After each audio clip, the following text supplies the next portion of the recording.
സത്സംഗം വേണോ വേണ്ടയോ? വേണോ വേണ്ടയോ? ഉണ്ടാതിരിക്കാൻ സമ്മതിക്കില്ല. സത്സംഗം വേണോ വേണ്ടയോ? ഒന്നുകിൽ വേണമെന്ന് പറയണം, അല്ലെങ്കിൽ വേണ്ടെന്ന് പറയണം. കേൾക്കുന്നില്ല? ഉറക്കെ പറയണം. വേണോ? ഇങ്ങനെയല്ല, ഉറക്കെ പറയൂ, സംസാരിക്കൂ. സത്സംഗം വേണമോ? വേണം. എന്നാൽ അടുത്ത ചോദ്യം, എന്താ സത്സംഗം എന്ന് പറഞ്ഞാൽ എന്താ? സത്സംഗം എന്ന പദത്തിന്റെ അർത്ഥം അറിയുന്ന ആളുകളൊന്ന് കൈപൊക്കിയട്ടെ. സത്സംഗം എന്ന പദത്തിന്റെ അർത്ഥം അറിയുന്നവര് ആരും അറിയില്ല? പിന്നെ വേണ്ടല്ലോ, പിന്നെ എന്തിനാ വേണമെന്ന് പറഞ്ഞത്? സത്സംഗം വേണമെന്ന് പറയുമ്പോൾ അതിന് അർത്ഥം അറിയണ്ടേ? സത്സംഗം എന്ന് കേട്ടിട്ടുണ്ടോ? കേട്ടിട്ടുണ്ടോ? നിങ്ങൾ എന്തെങ്കിലും ഒന്ന് പറയണം. കേട്ടിട്ടുണ്ട്? സത്സംഗം എന്ന് കേട്ടിട്ടുള്ള ആളുകളൊന്ന് കൈപൊക്കിയട്ടെ. കൊള്ളാം. ഈ ഭാഗത്ത് ഒരാളെ കേട്ടിട്ടുണ്ടോ? സത്സംഗം എന്ന പദത്തിന്റെ അർത്ഥം നമുക്ക് ആദ്യം പരിശോധിക്കാം. സത്യനോടുള്ള സംഘം, നല്ലതിനോടുള്ള കൂടിച്ചേരൽ, നന്മയോടുള്ള കൂടിച്ചേരൽ, നല്ലതിനോടുള്ള ചേർച്ച എന്നൊക്കെ നമുക്ക് സത്സംഗം എന്നതിന്റെ അർത്ഥം എടുക്കാം. ഈ സത്സംഗം എന്നത് സത്ത് എന്ന് കേട്ടിട്ടുണ്ടോ? സത്ത്, സത്ത് പ്ലസ് സംഘമാണ് സത്സംഗം. മനസ്സിലാവുന്നെന്ന് പറയുന്നത് നിങ്ങളിങ്ങനെ മിണ്ടാതിരിക്കുമ്പോൾ എനിക്ക് നിങ്ങൾക്കൊന്നും മനസ്സിലാവുന്നില്ല എന്ന് തോന്നിപ്പോവാ.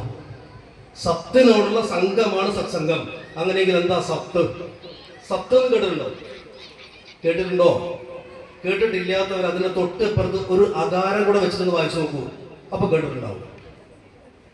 എന്താ സത്തിന്റെ ഇപ്പുറത്തെ ആ എഴുതി എന്താ വായിക്കുക? എന്താ വായിക്കുക? അസത്ത്. കേട്ടിട്ടില്ലേ?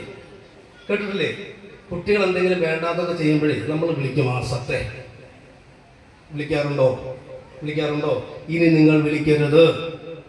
അസത്ത് എന്ന് പറഞ്ഞാൽ സത്തില്ലാത്തത്. സത്ത് എന്ന് പറഞ്ഞാൽ ഈശ്വരൻ, ബ്രഹ്മം, അതിൻ്റെ അകത്തുള്ളത് കാമ്പ് എന്നൊക്കെ അർത്ഥം.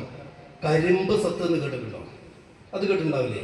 കരിമ്പിന്റെ അകത്തുള്ള, കരിമ്പിനെ കരിമ്പാക്കുന്ന, അതിന്റെ ഗുണമുള്ള, മൂല്യമുള്ള അകത്തുള്ള കാമ്പനെയാണ് സത്തെന്ന് വിളിക്കുന്നതെങ്കിൽ നമ്മൾ മനുഷ്യർ സത്തെന്ന് പറയുന്നത് നമ്മുടെ ഉള്ളിന്റെ ഉള്ളിലുള്ള, നമ്മളെ നമ്മളാക്കുന്ന ഈശ്വര ചൈതന്യത്തെയാണ് എന്ത് വിളിക്കേണ്ടത്? എന്ത് വിളിക്കേണ്ടത്? സത്ത് എന്ന് വിളിക്കുന്നത്, അഥവാ നന്മ എന്ന് വിളിക്കുന്നത്. മനസ്സിലായോ? മനസ്സിലായോ? അങ്ങനെയെങ്കിൽ സത്ത് എന്നാൽ ഈശ്വരനാണെങ്കിൽ മക്കളെ നമ്മൾ അസത്തെ എന്ന് വിളിച്ചതിന് അതിന്റെ അർത്ഥം എന്താ? ഈശ്വര ചൈതന്യം ഇല്ലാത്തവനെ എന്നല്ലേ? ആണോ അല്ലയോ? ആണോ അല്ലയോ? അങ്ങനെ വിളിച്ചാൽ ആ മക്കള് നന്നാവോ? നന്നാവോ?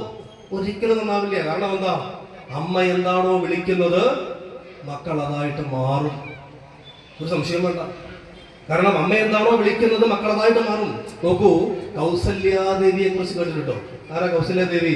ശ്രീരാമചന്ദ്ര മഹാപ്രഭുവിന്റെ മാതാവ്. ആ കൗസല്യാദേവി ശ്രീരാമനെ വിളിച്ചതായിട്ടൊരു ഒരു ഒരു ഗാനം നമ്മൾ കേൾക്കാറുണ്ട് ക്ഷേത്രങ്ങളിൽ രാവിലെ. സുപ്രഭാതം. എന്താ സുപ്രഭാതം?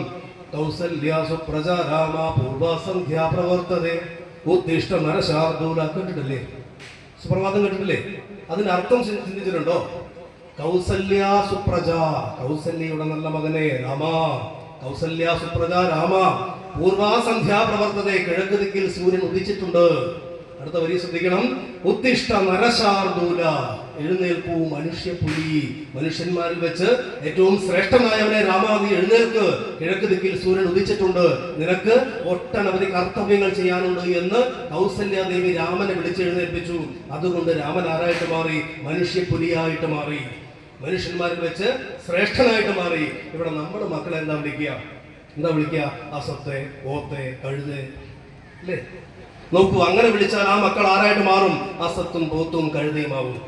കൗസല്യാദേവി തന്റെ മകനെ വിളിച്ചത് ഉത്തിഷ്ഠ നരശാർദൂല എന്നാണ്. മനുഷ്യപ്പുലി, നീ എഴുന്നേൽക്ക്, നീ ശ്രേഷ്ഠനാണ് എന്നാണ് വിളിച്ചത്. അതുകൊണ്ട് ആ കുഞ്ഞാരായിട്ട് മാറി? ആരായിട്ട് മാറി? ശ്രേഷ്ഠനായിട്ട് മാറി. അതുകൊണ്ട് ഞാൻ പറഞ്ഞു വന്നത് സത്തിനെ കുറിച്ചാണ്. അതുകൊണ്ട് നമ്മൾ ഒരിക്കലും മക്കളെ എന്ത് വിളിക്കരുത്? അസത്തെ എന്ന് വിളിക്കരുത്. പറഞ്ഞു മനസ്സിലായോ? പറഞ്ഞു മനസ്സിലായോ? ഇനി ആ സത്തിലേക്ക് നമുക്ക് വരാം. സത്ത് എന്നാൽ ഈശ്വര ചൈതന്യമാണ്.